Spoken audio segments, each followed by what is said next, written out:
Centre for Public Christianity. You're listening to Life and Faith. I'm Simon Smart. And I'm Natasha Moore.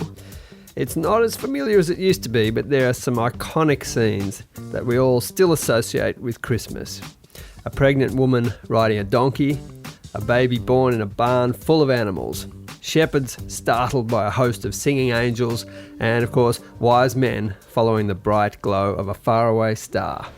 Come closer to Joseph. Come right up to him. Don't be scared of him. This year, the kids from Church Hill Anglican in Sydney are bringing this story to life and putting on a nativity play, Born is the King, written by Laurel Moffatt. And we're at one of the dress rehearsals. Hi, Joseph. What you doing? I'm just building a cradle for no apparent reason. In this scene, Mary is trying to tell Joseph that she's pregnant with baby Jesus. But Joseph, he doesn't seem to be getting it. You never know, Joseph. It could come in handy in about 9 months. What? Does this mean? Yeah! You have a friend who is having a baby? No, I am going to have a baby. The Son of God Most High. We will call him Jesus, and he is the forever King. Surprise! I'm having a baby. I think I need someone else. For such a well-worn story, this play is a fresh, meaningful, sometimes humorous take on the Nativity.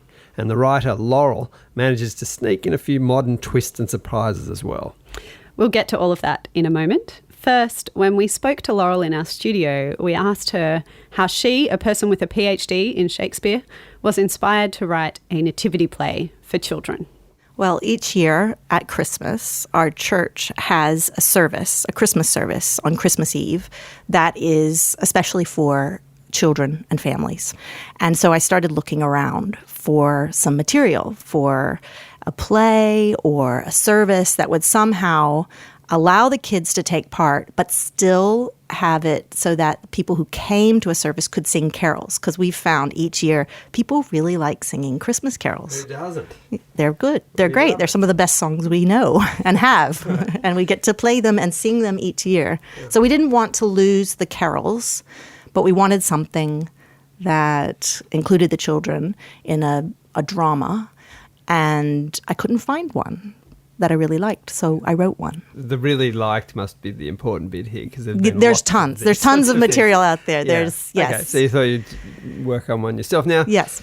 Nativity plays aren't as common perhaps as they once were, and they are also to some degree controversial. What do you think about the place of the Nativity story in schools and churches and other places? As a Christian, this story is the reason why I'm a Christian. But this story is, everything pivots on it for me. So it's a powerful story, but it's a great story. Like, it's a whole series of scenes that are just bizarre and delightful and kind of hilarious and wonderful. And to ban it from even our secular places is a real shame, because I think it's one of the best stories. Well, actually, it's the best story we have.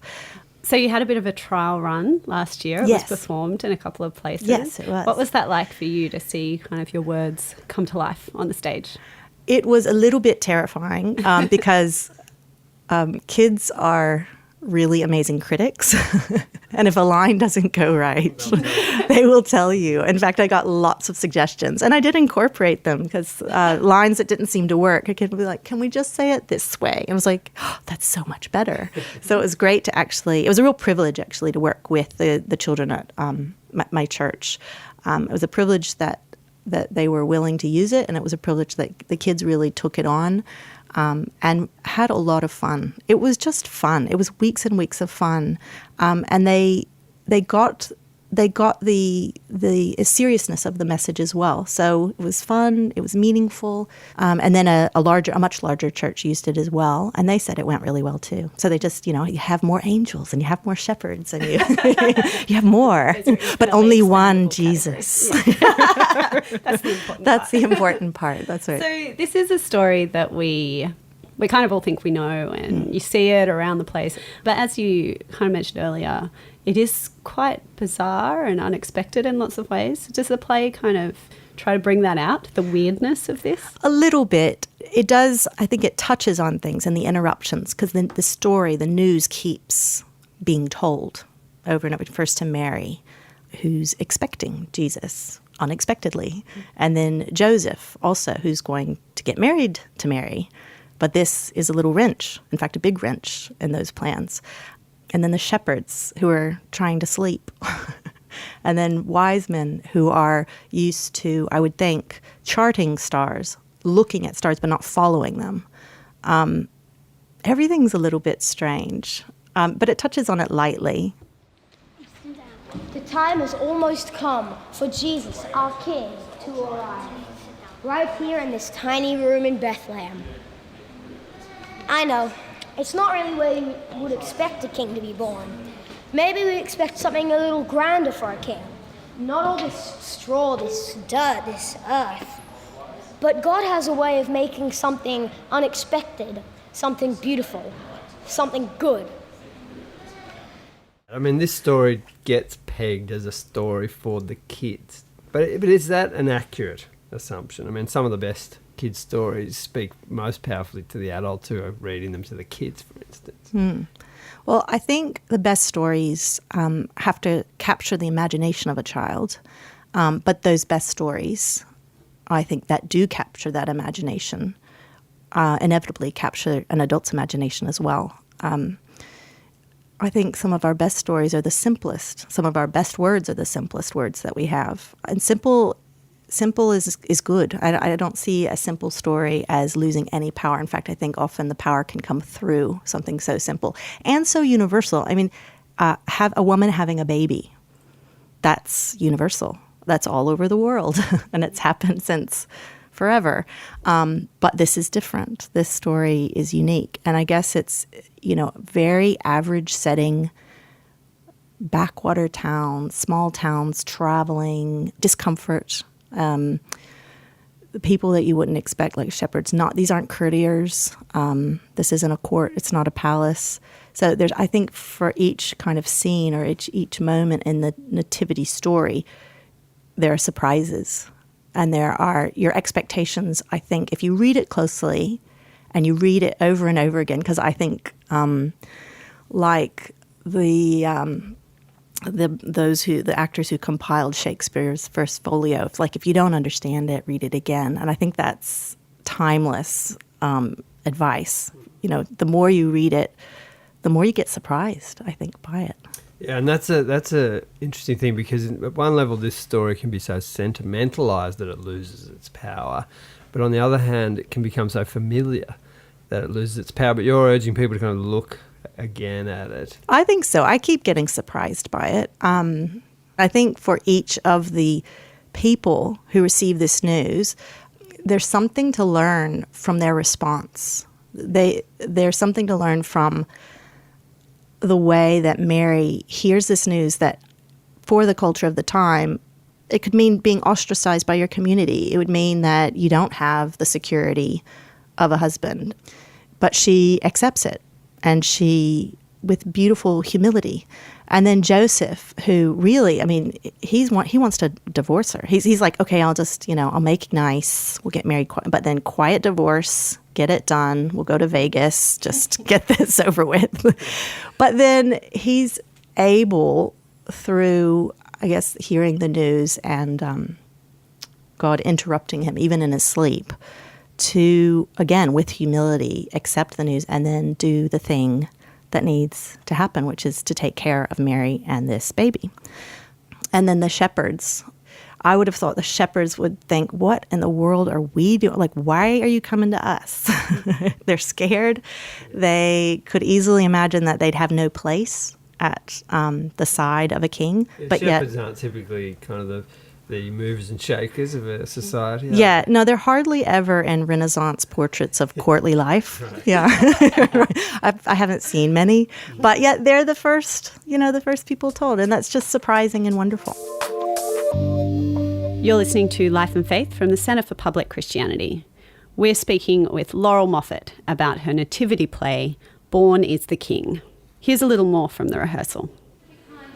You could kind of go, he's here now, and then walk out. He's here. Now, God with us, our true and forever King, the King of sheep and of shepherds, of stars and stargazers, of crowded inns and small spare rooms, and of journeys and destinations, And to one such as this, what do we say? Born is the King, our true and forever King. Together we say, Born is the King, our true and forever King. Our true and forever King indeed. Now, in your play, there you weave in these elements of the modern world. You get the angel Gabriel presenting Mary with an ultrasound. Yes. That's how he tells Mary she's pregnant. And Joseph, when he finds out she's pregnant, thinks about getting a quickie divorce by the stroke of a stylus. This is hard news for Joseph to bear. Perhaps he could get out of his promise to Mary, or maybe a quiet divorce. Just a little scroll work, a stroke of a stylist. He would never have to think about it again. Mary would just be this girl he loved once. Do those sorts of touches reflect a broader commitment to the idea that this ancient story has something to say to today? Yes, and I tried to use humor as well as things that would translate easily in our life now. And like with the ultrasound picture, yes, it's a picture. It's a cartoon that I drew, but it has the baby has a name tag. It says, "Hello, my name is Jesus," which surprisingly you can see on the ultrasound, and a pointy little crown to say that he's a king. Children. Yes, that's right. Well, he did come with a name, so. Right. But I tried to use humor as well, lightly, because I do think that humor, when used well, can delight an audience, and it can unite both children and adults through laughter, but also kind of make you more willing to hear, I guess, or listen, because it's fun. Laurel, is there someone in this story, is there a character or a group of characters in this story that particularly resonate with you? I think it changes each year as I read the story again and again, but definitely through writing the play. I guess in the years leading up to it, I had done a lot of thinking about Mary and what it must have felt like or been like to get this news. But of late, I keep thinking about the wise men, that the news prompts them to go. Like, they move, they travel. It makes them do something. And so I keep thinking about them. So let's start that from the beginning, Andrew. Greetings, shepherds. Don't be afraid. We have good news. The king is here. The forever king. He's here. What does a king have to do with us? We're just shepherds. Such a small word, just. As if there is such a thing as just anybody. Silly shepherds. Don't you know that the forever king, the Son of God Most High, has everything to do with you? For he is your true shepherd. Just as you care for your sheep, he cares for you. Just as... You have this great line in the play where the shepherds are asking, what does a king have to do with us? We're just shepherds. And Gabriel says, such a small word, just, as if there is such a thing as just anyone. I mean, there's a lot of meaning behind that, isn't there? Yes. And I think when I wrote that, I was thinking about the shepherds, how they would be they could be perceived as nobodies, but also thinking about Jesus, who came as a nobody. He did not come in a way that made you think, oh, there's the king. He was a baby first and grew up. But the fact that he was king from forever, and he arrived.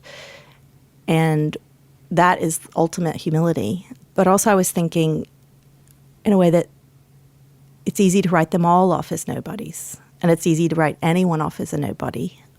Yes, there's the shepherds who are the unexpected first worshipers of the king. But also there's Mary and Joseph who've traveled and can't find a home. They're almost like refugees. There's Jesus, who was born to an unwed mother, or at least that's the news at first, and adopted by Joseph. So it just seems like throughout the story, we keep being reminded that God uses the unexpected. He uses people you don't expect.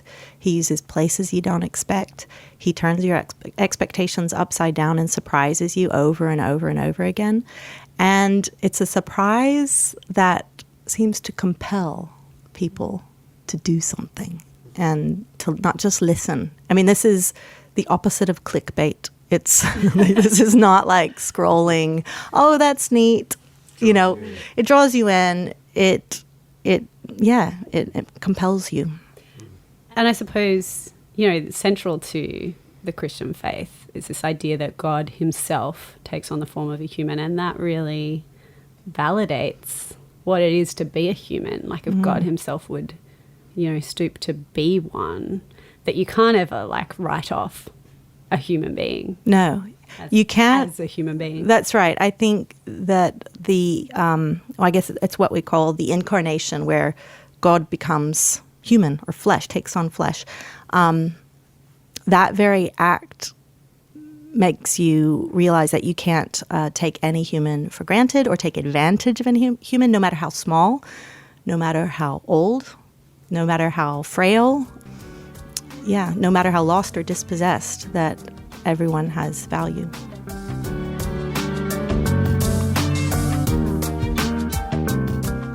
From the Centre for Public Christianity, you've been listening to Life and Faith with me, Simon Smart, and Natasha Moore. We hope you've enjoyed our chat with Laurel Moffatt about her nativity play, Born is the King. If you wanted to purchase her play to use at your school, your church, or your theatre group, you can find it at citytocityaustralia.org.au. This is actually our last episode of Life and Faith for 2016, and we want to thank all of you for listening. If you want to catch up on any shows from this year, they're all available on our website, publicchristianity.org, or on iTunes. Just type Life and Faith in the search box to find us. While you're there, feel free to leave us a rating or review. It helps us out and helps other people to find our show as well. Before we go, though, we wanted to leave you with some very special Christmas messages from some of the kids in Laurel's play. First up, Louisa. She's 11. She's playing the role of Mary. She's Jesus' mother. Yeah. I think I like the line where Mary says that she will accept it, the line where it says, God is the one who takes fear and turns it into gladness, who takes tears and turns them into songs, that bit. Because it's all serious, but then a little bit at the end is kind of funny because it just says, surprise, I'm having a baby. I think it's important to remember the Christmas story because so you know that Christmas is not just about getting presents and giving presents and eating lots of food.